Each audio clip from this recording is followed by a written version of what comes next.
Isya nih, kita usolli fardul asri arba'akan Allahu Akbar. Salah kan tuh niat. Nah, kita batalin begini caranya tuh. Nah, karena diantara batal sholat tidak menghadap kiblat. Jadi jangan megang ini batal wudu. Kalau lagi wudu kita udah batal apa belum? Batal belum? Pegang aja ini. Kalau kita nggak yakin, baru kita jadinya wudu lagi kan. Tapi kalau lagi sholat nggak boleh kita begini aja tanpa sebab. Ngulangin niat nggak boleh. Nih, Kiki ya. Jadi caranya gimana? Kita melangsungkan badan, nggak madhab Nah, jadi kan batal. Di antara yang tidak menyebabkan tidak sahnya sholat adalah tidak menghadap kiblat. Nah, jangan kita begini. Nah, jadi maksudnya bukan kalau begini kan jadinya kita membatalkan orang ketika lagi sholat dia membatalkan sholat tanpa sebab. Nah, di antaranya itu nggak boleh. Cuma mana nih? Diniat. Dia kan kagak sah. Jadi caranya tuh jangan dia ngebatalin sholatnya, tapi apa? Tidak menghadap kiblat. Nah, sehingga apa? Itu menjadi penyebab dia untuk batal. Caranya begitu. Jadi jangan menghadap kiblat begitu. Dan ketika lagi tahiyat, kita mau salam nih sampai badan ini nggak menghadap kiblat, itu bisa batal. Karena dada ini, shoulder ini, dada bagi orang yang normal yang sehat itu harus menghadap kiblat, kecuali lagi sakit, ya enggak. Jadi kalau bisa dia palanya aja tuh. Bahkan pala nih itu harus sampai mata rada melirik ke belakang. Rada melirik ke belakang. Nah, boleh begini dong juga boleh, cuman kalau bisa dianjurkan yang disunahkan itu sampai melirik ke belakang. Nah, agak melirik ke belakang. Nengok ke kita seolah-olah kayak nengok ke belakang gitu. Enggak nengok begini, batal tuh namanya. Ya makmum mah tetap sah. Ya iyalah. Iya. Kalau yang tadi yang membatalin sholat itu kan kalau kita sengaja kita lupa niat. Kalau kita lupa niat kan otomatis kita batalin tuh sholat kita dengan cara kita balikin badan.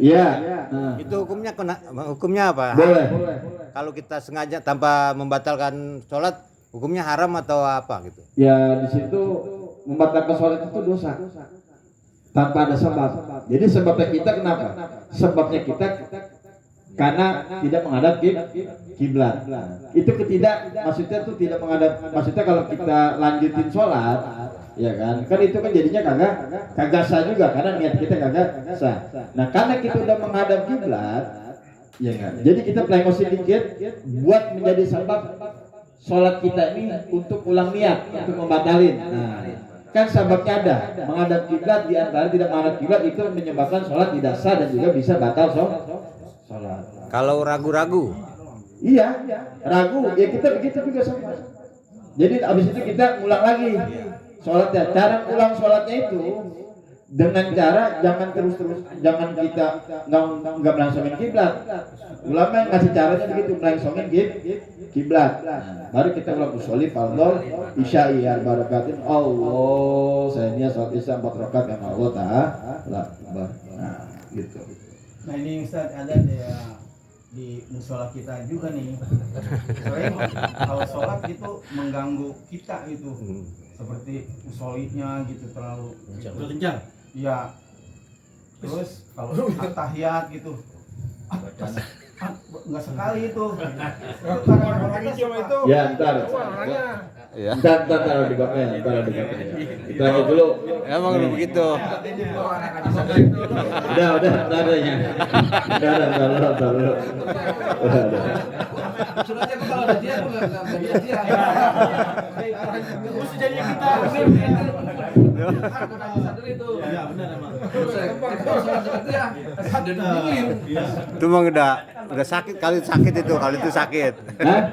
Sakit itu. Kita sebelum takbir waqra dan bacalah qul a'udzu birabbin nas. Nih ada. Baca qul a'udzu birabbin tahassunan untuk menjaga biha ketika sholat minasyaitonir rajim, daripada godaan setan yang terku. Jadi sebelum sholat kita madhab kiblat udah, pakaian bersih sudah, semua dalam keadaan rapi, udah suci, wudu segala macam udah ngadep kiblat. Tinggal mau niat doang nih. Baca Bismillahirrahmanirrahim. Qul a'udzu birabbin nas malikin nas ilahin nas min syarril waswasil khannas alladzi yuwaswisu fi sudurin nas minal jinnati wan tahassunan biha minasyaitonir rajim. Itu menjaga diri kita ketika kita salat agar enggak terganggu daripada godaan setan.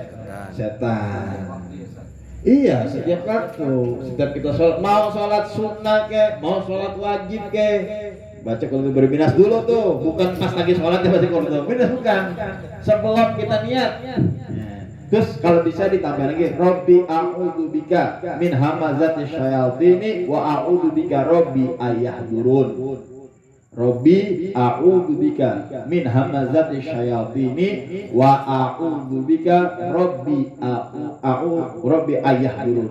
Robbi a'udzubika ayahdurun. Boro-boro dak situ. Baca itu. Enggak sampai ke situ dah. Itu diantara kiat-kiat kita supaya kita sholat radaan khusyuk. Iya. Oh, sholat ya udah, ganggu godaannya banyak dah. Entar diterangin lagi. Ma'antafi di mana kamu sedang di dalam sholat. Hadirkan hati. Nah, hudur qalb, ahdir qalbaka, hadirkan hatimu. Nah, khusyuk itu wa hada huwal musamma bil khusyuk. Yang dinamakan khusyuk adalah hati tahu nih kita lagi sholat, lagi ngadep Allah Subhanahu wa ta'ala. Wa farrighu minal waswasi, dan kosongkanlah diri daripada waswas. Itu tadi. Bruk aja ditabrakkan. Kalau enggak orang kayak begitu tuh, ya ini sih ada ekstrim.